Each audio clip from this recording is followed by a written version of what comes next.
सभी साथियों को राम राम नमस्कार। उम्मीद करता हूं आप सभी बहुत ही बढ़िया होंगे। इस वीडियो में हम बात करने वाले हैं एसएससी ईडी कांस्टेबल 2024 की भर्ती के बारे में और प्रमुख रूप से दो बातों के बारे में यहाँ पे बात करेंगे। पहला तो आपके फिजिकल की डेट के बारे में, दूसरा यहाँ पे फिजिकल को लेके इंपॉर्टेंट इन्फॉर्मेशन मैं आपको देने वाला हूँ। अगर आपने वो गलती कर दी तो आप ये समझो कि रिजेक्ट तो होंगे ही होंगे, साथ में एक बड़ी प्रॉब्लम भी आपके सभी के सामने आ जाएगी।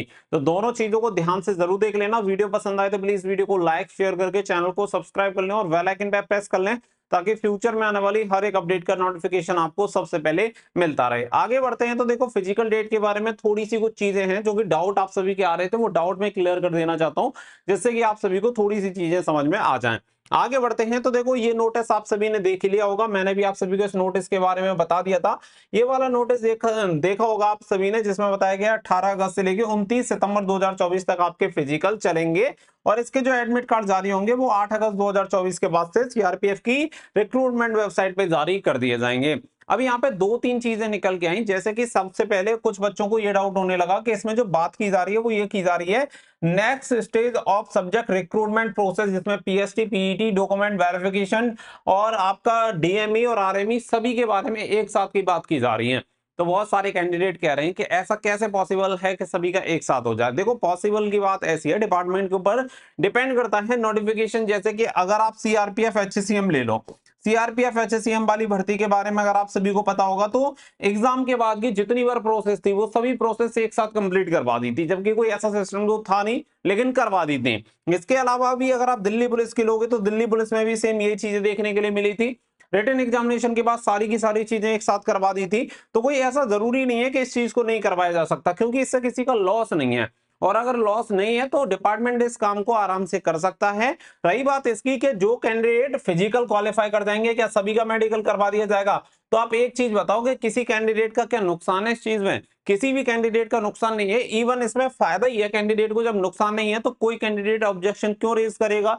तो डिपार्टमेंट भी करवा सकता है, कोई बड़ी बात नहीं है। ऑल ओवर इंडिया लेवल पे ये भर्ती है, सभी सेंटर पे इसका फिजिकल होगा, तो संभव है कि ऐसा हो सकता है। इसके अलावा यहाँ पे एक और बात निकल गया है कि ये जो नोटिस है, जो नोटिस यहाँ पे दिखाया जा रहा है, ये सीआरपीएफ ट्रेड्समैन के लिए जो नोटिस जारी किया गया था उसी को एडिट करके यहाँ पे डाला गया है। आप एक चीज बताओ, इससे पहले भी एसएससी की भर्ती में इस तरीके से नोटिस जारी हुए हैं। अगर आपको लास्ट वाली भर्ती का नहीं पता है तो लास्ट वाली भर्ती का जब नोटिस जारी हुआ था तो उस नोटिस को लेके मैंने वीडियो बनाई थी और मैंने टेलीग्राम वगैरह पर शेयर किया था कि ये नोटिस आ चुका है, इतनी तारीख से फिजिकल होने वाले हैं। भी चैनल ने क्लियर कर दिया था कि वो फेक है। उसके 2 दिन बाद या 3 दिन बाद लगभग वो क्या हुआ था, सीआरपीएफ की वेबसाइट पे वही नोटिस फिर अपलोड हो गया था। तो उसके बाद कहने लगे कि शायद गलती हो गई थी और समझ में नहीं आ रहा था, एडिट लग रहा था। क्योंकि होता क्या है कि नोटिस जब बहुत ज्यादा वायरल होते हैं तो उसकी वजह से फेक में और रियल में कोई ज्यादा डिफरेंस लगता नहीं है। तो जब ऐसा चलता है तो हर कोई यही बोल देता है कि फेक ही होगा, जब ऑफिशियल पे आएगा तब मान लेंगे।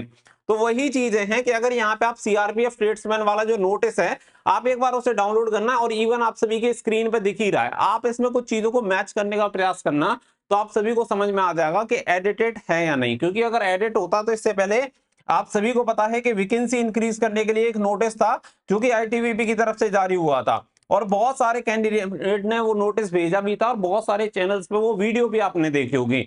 लेकिन उसे लेके हमने एक भी वीडियो नहीं बनाई थी। इवन जब भी मैंने वीडियो बनाई तो मैंने क्लियर बोल दिया था कि वो नोटिस फेक है, क्योंकि जो चीज फेक है वो तो फेक है ही। अब लेकिन हर चीज को फेक तो नहीं बोला जा सकता ना। अब जो चीज सही है वो तो सही आप सभी को पता ही जाएगी। अब अगर यहाँ पे आप नोटिस देखेंगे तो नोटिस में कुछ चीजें हैं, इन्हें आप मिला के देखोगे। जैसे कि अगर यहाँ पे आप देखेंगे तो ये पूरे 3 पैरा, जो पहला पैरा है पूरे 3 लाइन में खत्म हो रहा है, ये बीच में ही खत्म हो जा रहा है। इसके अलावा अगर यहाँ पे देखेंगे तो इसमें कुछ चीजें हैं, जैसे कि यहाँ पे ट्रेड टेस्ट भी दे रखा है, यहाँ पे इस वाले में ट्रेड टेस्ट दे रखा है, जबकि इसमें ट्रेड टेस्ट नहीं है। तो आप एक चीज ऐसे समझो कि देखो, मैं एडिट आराम से समझता और चीजें समझ में आती जब एडिट होती हैं। तो होता क्या कि ये जो नोटिस है सेम टू सेम नोटिस होता और यहाँ पे जैसे 18/8/2024 दे रखा है टू 28/9/2024, जबकि यहाँ पे केवल जो डेट दी हुई है वो 7 जुलाई 2024 डेट दे रखी है। ये नहीं दे रखा है कि कब खत्म होगा। जबकि अगर आप इस नोटिस में देखेंगे तो यहाँ पे ये भी दे रखा है कि 18 अगस्त से स्टार्ट होगा और 28 सितंबर को खत्म होगा।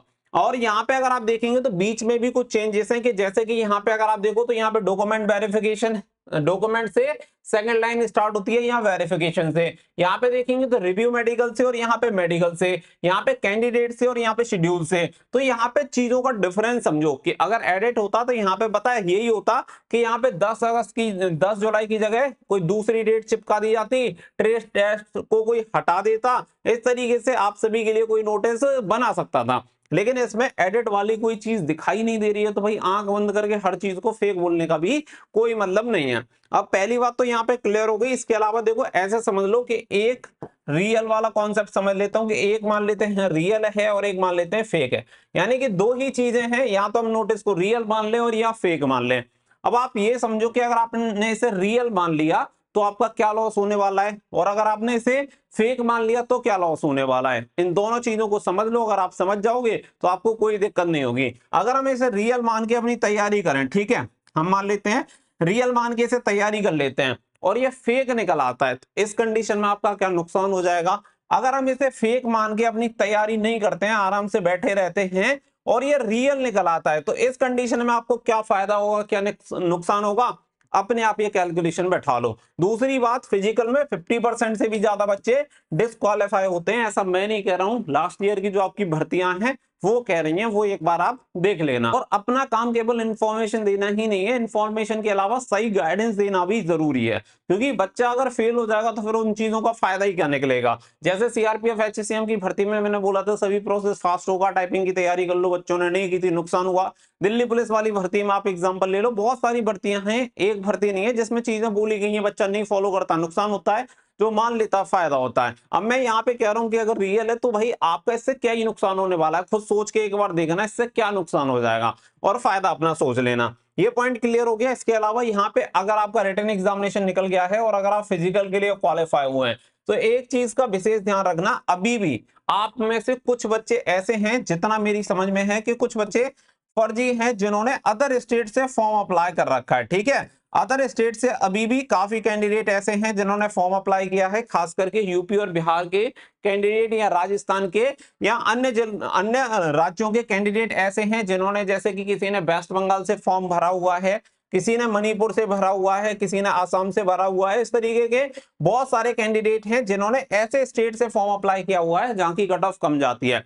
आप सभी को मैं पहले ही बता चुका हूं, 2022 वाले बच्चों की बहुत अच्छे तरीके से जांच की जा रही है और आप सभी की भी जांच की जाएगी। अगर आप गलती से सेलेक्ट होके पहुंच भी गए तब भी आप ये समझ लेना कि नौकरी से आपको निकलना पड़ेगा, ऊपर से आपके ऊपर जो केस होगा वो अलग से होगा, साथ ही में जो आप सैलरी लोगे, ऐसा नहीं है कि आपने जो सैलरी ले ली काम खत्म हो गया, उसकी भी रिकवरी होगी और साथ ही में आप किसी की नौकरी भी खा जाओगे, उससे बहुत सारे लॉसेस हैं। और दूसरी बात यह है कि आप अपनी फैमिली को एक प्रॉब्लम में भी फंसा दोगे, जिससे कि फाइनेंशियल लॉस होगा, साथ ही में आप सभी का जो इमेज बनी हुई है समाज में वो भी आपकी लॉस होगी। तो इससे फायदा कुछ भी नहीं होने वाला है सिवाय नुकसान के।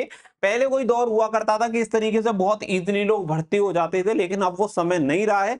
तो जब समय नहीं रहा है तो आपको भी ये सारी चीजें समझनी पड़ेंगी और किसी का अधिकार खाने से कोई फायदा नहीं है, सिंपल सी बात है। क्योंकि वहां के कैंडिडेट चाहते हैं कि भाई अपनी सीट पे हम सिलेक्शन लें, आप अपने स्टेट की सीट्स पे सिलेक्शन लो, तो वो ज्यादा बेटर है। इसलिए अगर ऐसा कोई बच्चा है तो मैं उससे यही रिक्वेस्ट करूंगा कि ऐसा कोई भी बच्चा फिजिकल देने ना जाए तो बेटर है आप सभी के लिए। बाकी का आपका डिसीजन है, क्योंकि फिर जो भी होगा वो आप ही फेस करोगे। बट मेरा समझाने का काम है कि अगर आपने अपनी स्टेट के अलावा फर्जी डोमिसाइल बनवा के दूसरे किसी भी राज्य से आवेदन किया है तो फिजिकल ना देने में ही आपकी भलाई है। बाकी का आपको जैसा ठीक लगे आप वैसा कर सकते हैं। और इस वीडियो को सभी के साथ शेयर कर देना, क्योंकि देखो सभी को तो नहीं बचाया जा सकता, लेकिन जो भी बच्चे समझदार हैं, जो मान सकते हैं, उन्हें निश्चित रूप से बचाया जा सकता है। नौकरी मिले ना मिले, लेकिन एक नई लॉजर जरूर आप तैयार कर लोगे। तो उम्मीद है चीजें क्लियर हुई होंगी। मिलेंगे नेक्स्ट वीडियो में, फिलहाल के लिए बस इतना ही। So thank you for watching. जय हिंद, जय भारत।